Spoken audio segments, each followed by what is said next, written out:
thank you very much. This is going to be very interesting because we're going to be talking about nuclear. It's a wave of the future, and we have the most brilliant people in the world standing behind me that were big into the world of nuclear, like my uncle was at MIT. My uncle was very big into nuclear for 41 years at MIT, but they've advanced somewhat since those days, I think, I hope. So today we're celebrating a historic milestone for civilian nuclear energy and the incredible renaissance of nuclear power in America. I want to thank Secretary of Energy Chris Wright, Secretary of the Interior Doug Burgum, they're fantastic, two incredible people, Director of the Office of Science and Technology Policy, Michael Kratsios, Director of the National Energy Dominance Council, Jared Agin, U.S. Chief Technology Officer Ethan Klein, and Director of Idaho National Laboratory, John Wagner. Thank you very much for being here, everybody. It's a big day. I also want to recognize and congratulate CEO of Antares Nuclear, Jordan Bramble, CEO of Valar Atomics, Isaiah Taylor, CEO of Deployable, not deplorable. Remember Hillary? Deplorable. Hopefully your company's going to work out a little bit better. Thank you, sir. Good luck. Deployable Energy, Bobby Gallagher, and CEO of Allo Atomics, Matt Lozak. Thank you all for being with us. Last year I signed 4 historic executive orders to reignite a wave of progress in America's nuclear power production and promote this abundant, affordable, unlimited supply of energy for the American people. As part of this effort, I directed Secretary of Energy Chris Wright to establish a pilot program for advanced reactors and see at least 3 cutting-edge reactors started up safely by the 4th of July. And what we've done has been pretty much of a miracle. Most believe the goal was impossible, but I'm delighted to say that 4 companies succeeded in meeting that deadline for the greatest in the world at this subject.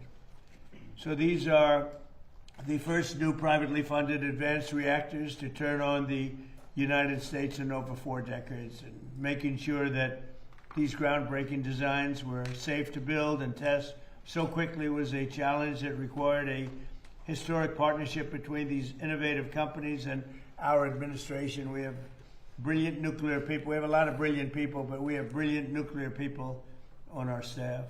In the past, it often took 6 years or more to approve a reactor design, if they were ever approved at all. Most of them didn't get approved, and maybe rightfully so. But now America is building again, America is dreaming again, and we're leading the world and pioneering the next generation of nuclear power. There's nobody even close. We've taken a lead over the last 2 years that has been, I hope, insurmountable. We'll see. But let me ask Director of the Office of Science and Technology Policy, Michael Kratsios, who's been absolutely fantastic in the administration, to say a few words, followed by a few of the people. Let's see, Chris Wright will go, and Jordan Bramble, and Isaiah Taylor, then Bobby Gallagher, and Matt Lozak. And if you could, don't spend too much time. That's a lot of people. But go ahead, and do you want to start it off, Chris, please? Wait, we have Michael Kratsios first. Sure. Go ahead, Michael. Mr. President, you signed 4 executive orders last year, and you set one of the most ambitious goals in civil nuclear history to essentially have 3 reactors go critical by the 4th of July. This is an accomplishment that many thought would not be possible.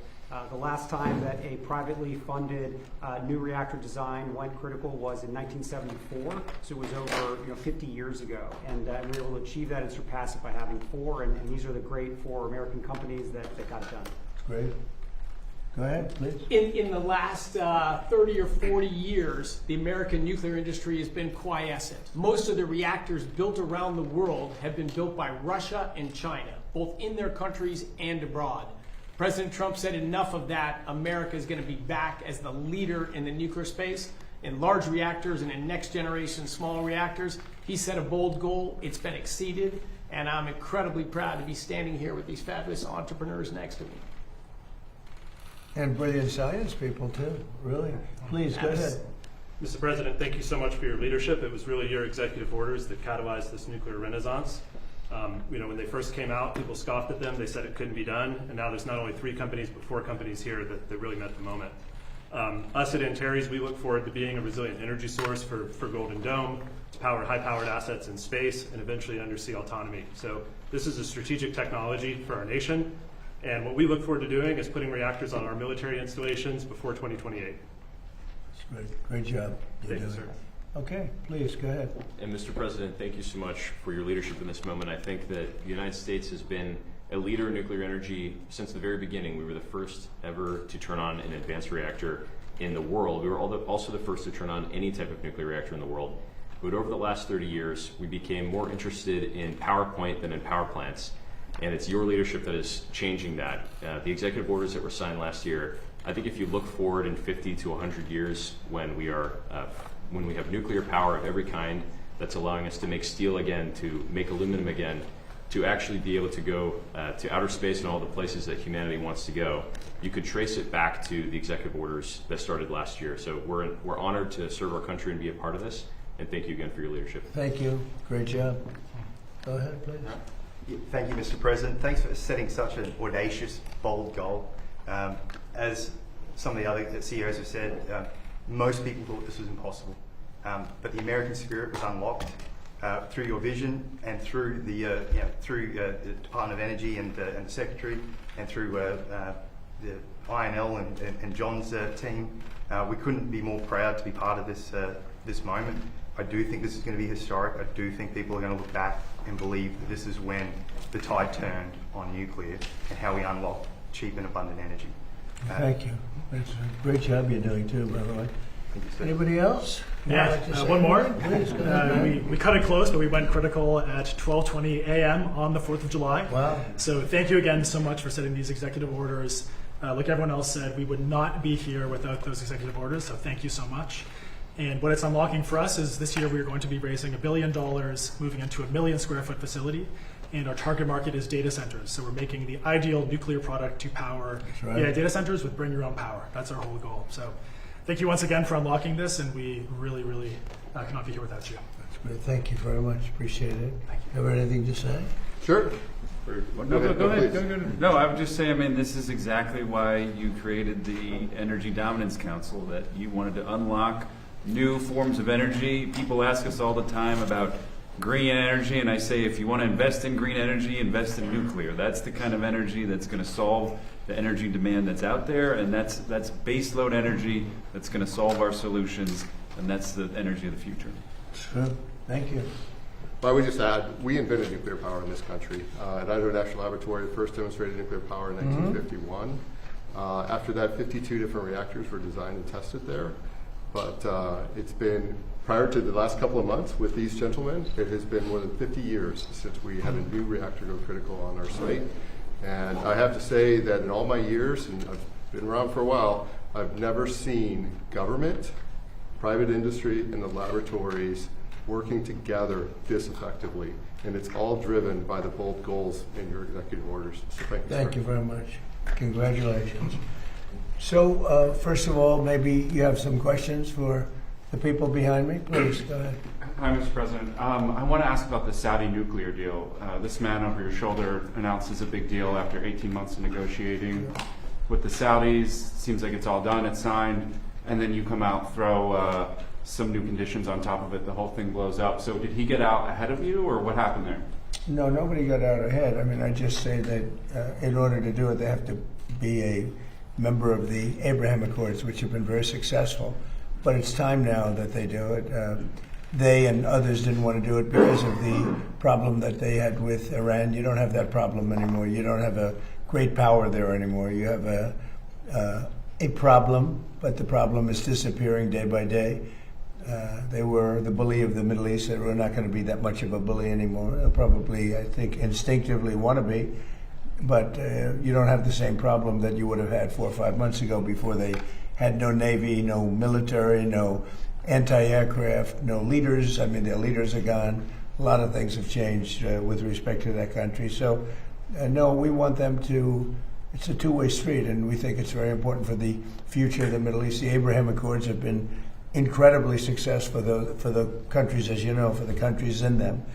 And I think it's very important. So, at some point they'll join, and they'll do their civil. It's really, I call it civil nuclear, but that's what it is. No enrichment, it's civil nuclear. I have a question about Iran. You're talking about blowing up civilian power plants and bridges. Much of the civilized world would consider that a war crime. Do you?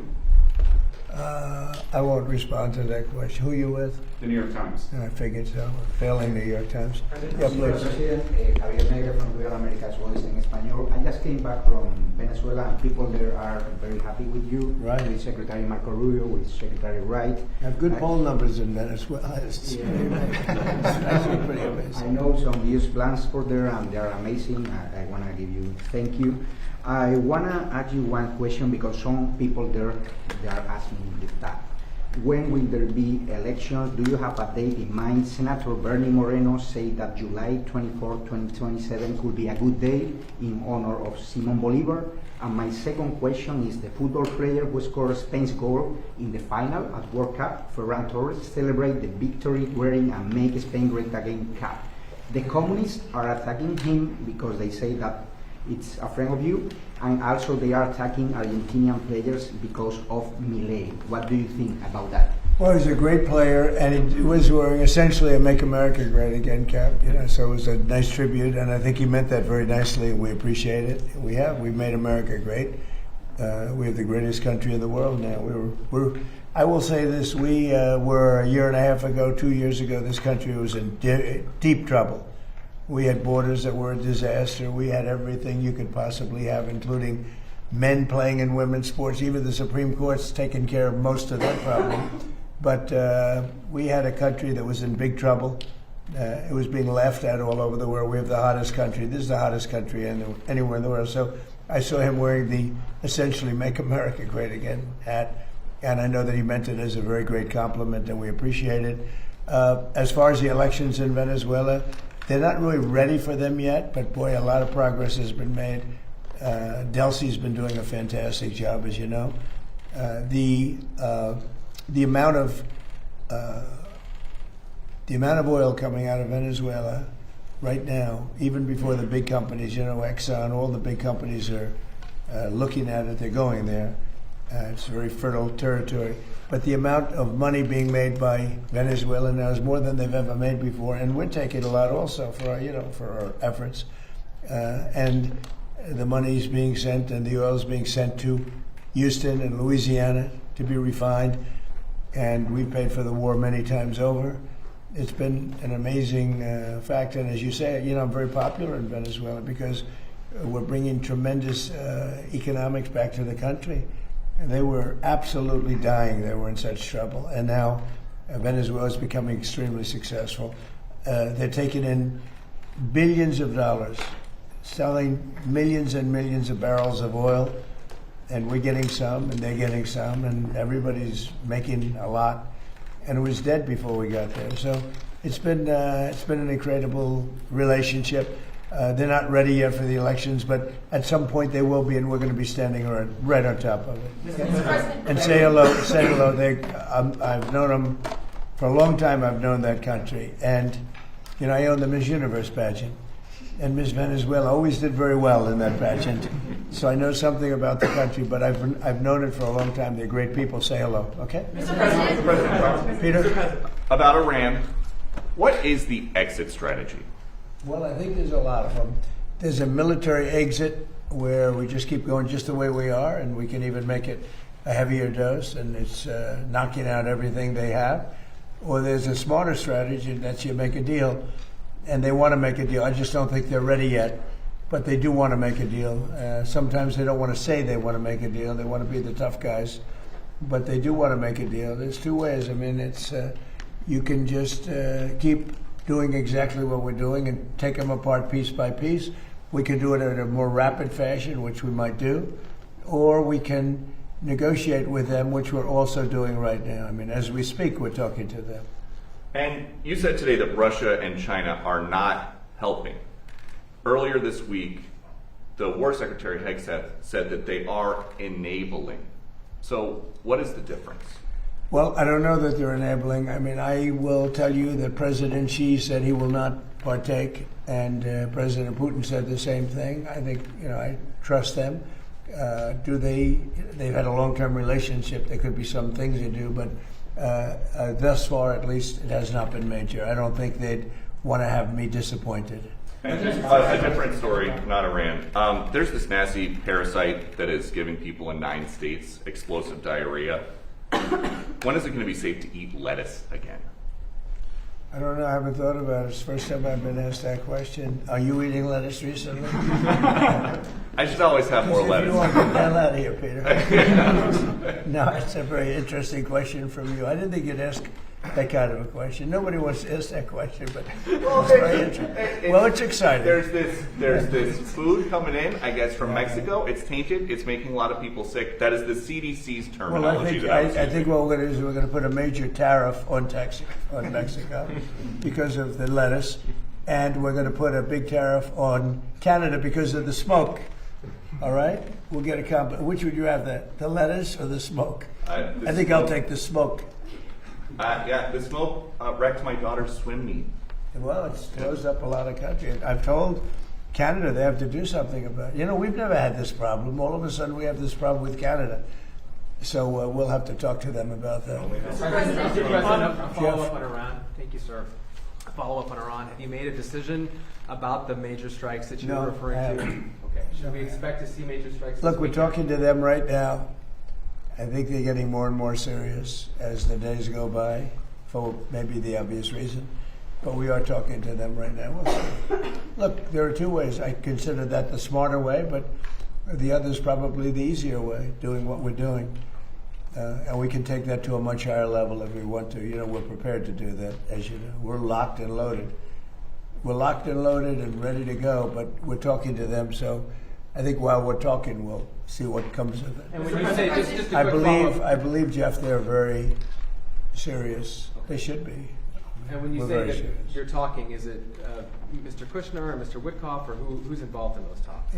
Sort of everybody. JD and Marco and a lot of people are talking to. A lot of people to talk to.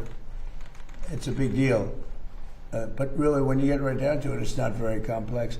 They cannot have a nuclear weapon. Very, very simple actually, but it's a big deal. They cannot have a nuclear weapon. If they have even a thought of a nuclear weapon, we will just continue to go at much higher levels. But we are talking right now, and we'll see what comes of it.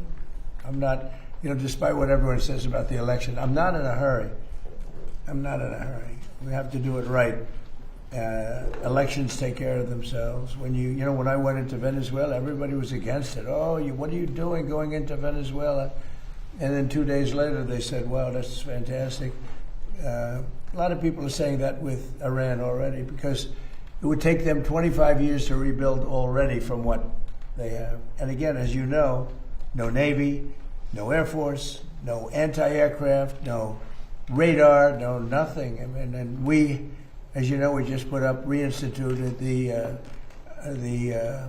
I guess you could I call it the iron wall on the water. Nothing gets through. Nothing. Blockade. Nothing gets through. And they sort of have to make a deal. But we are talking to them. I think they're being serious. I think they are being by far the most serious that we've seen them. But that doesn't mean we get there. We'll see what happens. But I always prefer that alternative. Mr. President, I have an energy question. So, Burgum, you might be able to help with this. So, you have criticized windmills for quite a long time. They're very ugly. They tend to use more energy than they actually produce. That's true. A lot of people done your homework. A lot of people in Middle America, they are so tired of seeing them continue to go up on farmland and stuff like that. Is there any way to? Is our federal government still funding in any way putting these up? We have. I can speak for Doug, and then I'm going to let Doug speak because he knows the subject. I really do know that subject well. We have not approved anything having to do with windmills. They are horrible. They are unsightly. They ruin housing values of people. If you're looking at a windmill or hearing a windmill because they're noisy, they kill all the birds. They kill all the eagles. If you shoot an eagle, you go to jail for 2 years. if you kill an eagle with a windmill, you don't go to jail, and they have hundreds of them laying on the ground. It's terrible. And they're very expensive energy. And they're all made in China, but China has very few windmills. They're made in China, but China doesn't use them for the most part. China actually uses coal, oil and gas. They use nuclear, by the way. They're getting very big in nuclear, I want to tell you, this little group. But they don't use wind. Wind is inconsistent, it's unattractive, it's very expensive. It's probably the most expensive form of energy, so I've been talking about it. We essentially, unless there's a trick reason, we will have hopefully no wind farms approved. We're doing more than anybody ever in history having to do with energy, but I've restricted wind farms, windmills. Take a look at Palm Springs, California, where they have a wind farm. As you enter beautiful Palm Springs, California, it looks like a junkyard. You have old ones, rotted ones, they're falling down all over the place. They don't want to bury them because they say the fiber that the blades are made out of should not go in the ground because it's going to poison the ground. Now, I don't know if that's true or not, but if it's not going to go in the ground, what do you do with it? Put it up in the air? Yeah. So, good. I see you're not a fan of windmills. No, I'm not a fan of windmills. Then Mr. you happen to President, be I'm very very smart. passionate about this. Doug, do you want to speak about that for a second? No, but I would say, yes, President Trump has wisely understood that wind was unreliable, intermittent, dependent on the weather, only existed particularly offshore because of massive subsidies. So not only was it expensive to generate electricity on the grid, it was also expensive for taxpayers because of the subsidies. And so again, President Trump shifting the policy towards energy dominance, which is reliable, affordable, 7x24 energy that's not dependent on the weather. And that includes nuclear, includes hydro, includes geothermal, includes oil and gas, includes beautiful coal. And again, China, 60% of their electricity is coming from coal. Coal was the #1 electric producer in the world 125 years ago, and it was for the last 125 years in a row, and it will be again this year. 126, quite a streak if you're an athletic team that they've won 126 years in a row. But President we Trump, were restricted from using it. Yep. Every coal mine was going to be closed down within the next year if we didn't win the election. And it's I call it clean, beautiful coal, because it is. What they do today with coal is amazing. But it is the most powerful. And with that, go ahead, Doug. well, as you say, under President Trump's leadership, and then working together as a team across government with Chris Wright, Lee Zeldin, Energy Dominance Council, we've kept open 35 gigawatts of coal this last year, and if that 35 gigawatts was not up this past winter during the cold streak and Storm Fern, we would have seen brownouts, blackouts, and literally people dying in America during that cold weather. So again, President Trump's, the elections matter. When he came in, he turned the direction back towards reliable, affordable energy. Nuclear is a key part of that with these amazing entrepreneurs. And I just would add to this up here. People need to understand, the four guys that are standing up here did not get a government grant. This is private sector. President Trump unleashed capital going back in, billions of dollars of capital going back into the nuclear industry. President Trump understands innovation is the source of American greatness. You get rid of the regulation, you support entrepreneurs, the capital flows, America wins. And Mr. Secretary, the starting for this nuclear, dominance, what does that look like for the American people out there? Like, what are those first steps that we can see in these coming months and years? Well, I just say I'll go on, and you can see it right now, because when you take a look across the whole world, President Trump's policies, whether it's Venezuela, whether it's Alaska, whether it's reinstating export for 18 months ago, we had a ban on LNG exports from our country. Now we're the world's largest exporter of LNG. President Trump's policy was, let's sell energy to our friends and allies, keep it affordable at home, so our friends and allies can stop buying from our adversaries. Russia was selling virtually all of the natural gas into Western Europe. 2/3 of that gas has been displaced by America. America has turned those into our customers, supporting our allies. And with Venezuela, as President Trump said, that flowing to our refineries on the South Coast, that's lowering gas prices for America. Unleashing Alaska, which the previous administration sanctioned more than Iran, that's going to again help provide low-cost energy for Americans. So today we have the lowest priced, most secure energy of any country in the world. That's going to change the course of this country for decades to come. Mr. President, what? The Justice Department last night withdrew those subpoenas to the New York Times journalists who reported on Air Force One.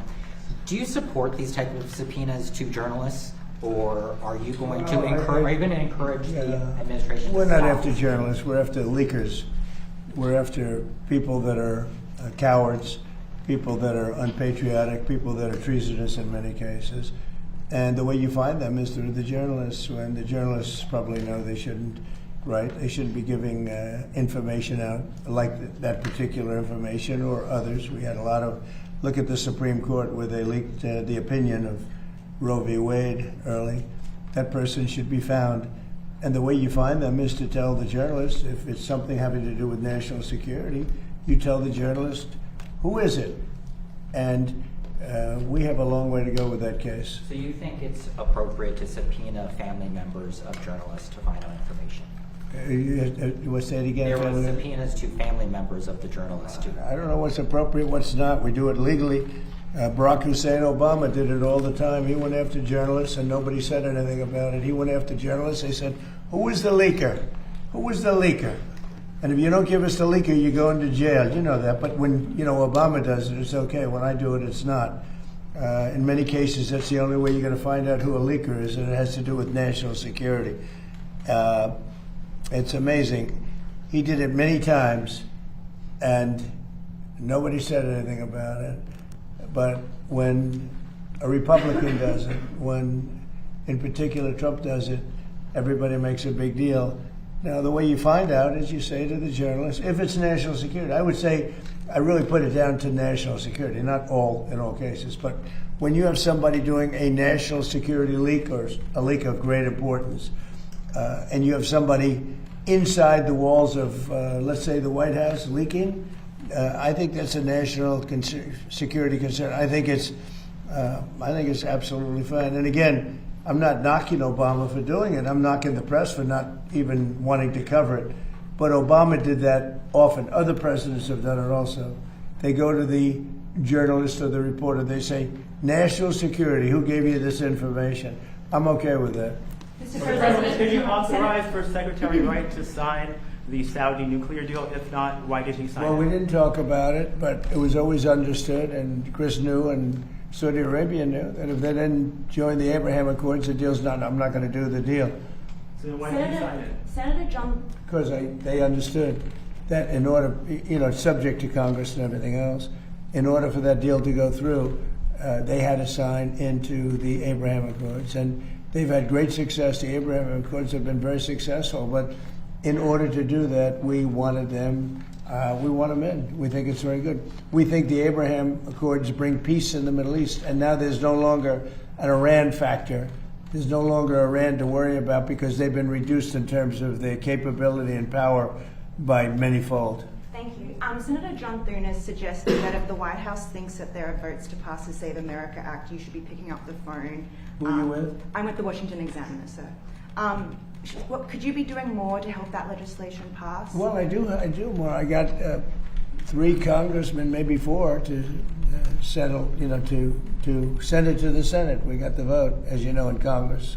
I got a call from Mike Johnson, who's fantastic. He's a fantastic speaker, one of the best I've ever seen, and I think he's going to go down as one of the best. He called. He said, we have problems with 3 or 4 people. Could you call them? I called them. Every one of them, after I called them, voted, and we got it passed up to the Senate.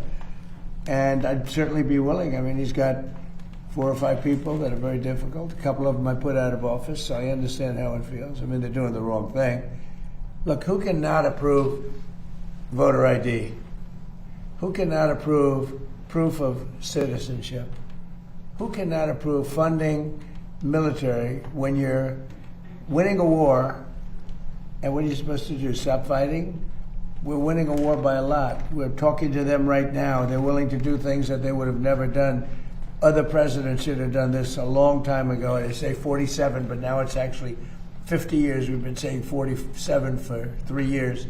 So it's 50 years. For 50 years, they should have done it. But who wouldn't approve voter ID? And that's photo ID. Who wouldn't approve proof of citizenship?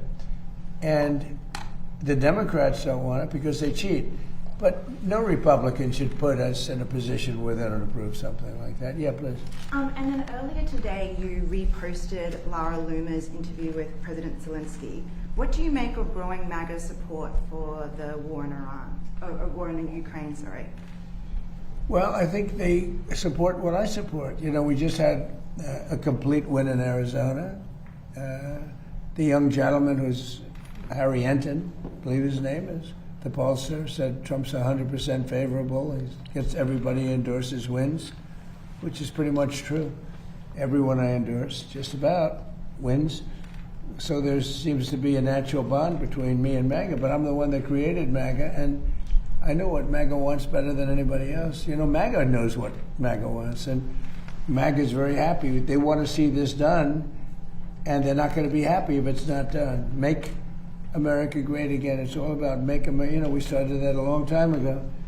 But the concept of not approving voter ID or not approving proof of citizenship, and I won't even get into the ballot thing because, you know, we'll hold that maybe for another time. I think the two are 97, 98% issues. I think the ballots are 75% issue. But even at 75, they should do the ballots. The ballots are in many ways more important than even the first two. But they're a little more controversial because some people don't want to go and vote. But most great Americans want to go and vote. The corrupt ballot stuff that you saw that with the recent election in Los Angeles, the mayor's election, where the young guy, I don't know him, I came to the office recently after he lost, and they find all these ballots all of a sudden out of the... They came down from heaven, hundreds of thousands of ballots. Isn't it wonderful? He had no chance of losing, you know, Spencer Pratt. He had no chance. He was going to be in second place or first place. But, and I saw it happen. I said, oh, he's not going to win.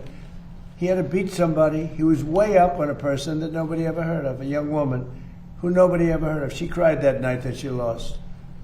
But all of a sudden, time went by, and the election's long over. And I heard a report that Spencer Pratt's not doing that well. I said, watch, he's going to lose. And he lost. It's crooked. We have crooked elections in some places. Yep. President Trump, today it was announced LeBron James has decided that he wants his next team to be the 76ers. Where do you stand on LeBron versus Michael Jordan as the best ever? Well, Michael Jordan's a guy that's a friend of mine. Play golf with him. He's a really good guy. And I think LeBron is, maybe he's a racist, but maybe he doesn't like Trump. I don't know. But I only like people that like me. So I would say Michael Jordan all the way. And another sports question. When Tiger Woods was about to get arrested, he called you. Yeah. Now we know that when Bryson DeChambeau was having a dispute with a rules official this week, he wanted to call you. You got involved with a red card for the U.S. men's soccer team. Is there a precedent for somebody with your job becoming a fixer for the world's best athletes? Well, it's not a fixer, me being a judge. Like, you know, I thought the Bryson call was a tough call. You know, I saw him walking around. I see a lot of people, they're walking around looking for their ball in weeds, okay? But I've been watching that, so, you know, I thought it was a tough call against him. I thought the red card was a very tough call. And it worked out brilliantly. Look, supposing that they didn't let him play and we lost, everyone would have been angry, right? The way it was that they lost with their best player. Now everyone's happy, including Belgium. Of course, they lost the next game, so they're not that happy either. But it worked out great. Johnny did a good job in making that call. All I did, I asked for a review. I thought that call was not a good call. Mr. President, the White House responded today. Mr. President, your administration announced new tariffs today, and you did a post earlier also about a probe against the EU. Are you confident that the new tariffs and any tariffs that may come from this probe will withstand legal scrutiny? Well, these tariffs have been up for a long time. They've been approved for years, thousands of cases they've been approved. Of course, with me, you know, it's different. I'm different. I go up. I don't get treated fairly, but I've lived with it. And here we are in the Oval Office. I guess I somehow figured it out. But no, we put the tariffs on, they're very standard tariffs. The other way was easier. I thought the decision by the Supreme Court was not a good one. But we have many forms of tariffs, and all we did is go to B, follow the line B. Now, B is something that's been used many, many times for years and very standard. And we've used that, and we're taking in billions of dollars. And because of tariffs, largely, I think the election, November 5th, but largely because of tariffs, we have $19.2 trillion being invested in our country. And without tariffs, we wouldn't, would be in big trouble. Think of it. So the Sleepy Joe Biden administration has less than $1 trillion being invested, much less for 4 years. We have $19.2 trillion for 1 year. There's never been anything like it in history. That's because of tariffs. So the Supreme Court said, please do it a different way.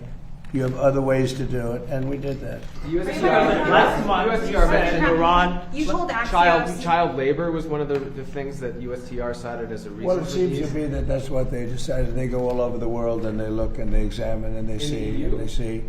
And child labor was one of the things that one of the reasons, and they had a big problem with that. Yeah.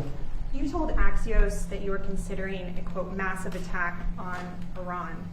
What is the tipping point for you to make the decision Well, to I make can't an tell attack? you that. Right now we're talking to them, so, maybe there won't be a tipping point, and maybe there will. And we're ready to go. Look, we're locked and loaded. We're ready to go, but we're talking to them, so maybe there will be, maybe there won't be a tipping point. But at what point with Iran do you think they're going to cry uncle and actually come to the table? Well, maybe they will cry uncle, or maybe they'll just give up, or maybe they'll just go into a cave and hide. They have caves very deep in the ground, and they can hide. They get shaken up pretty good, but they can hide. But we've taken out their first level of leadership. We've then taken out their second level of leadership. We've taken out some of the third level, and we're negotiating with the rest. And we'll see how it all works. And right now, we are talking to them seriously. But I've talked to them before, and they don't seem to be able to get there. Maybe now they will. But look. If I thought they were anywhere near getting a nuclear weapon, if I wasn't elected, Israel would, in my opinion, not be around anymore. They would have been hit by a nuclear weapon. And that includes right at the beginning with Barack Hussein Obama's nuclear deal that was so bad with Iran. That was a road to a nuclear weapon.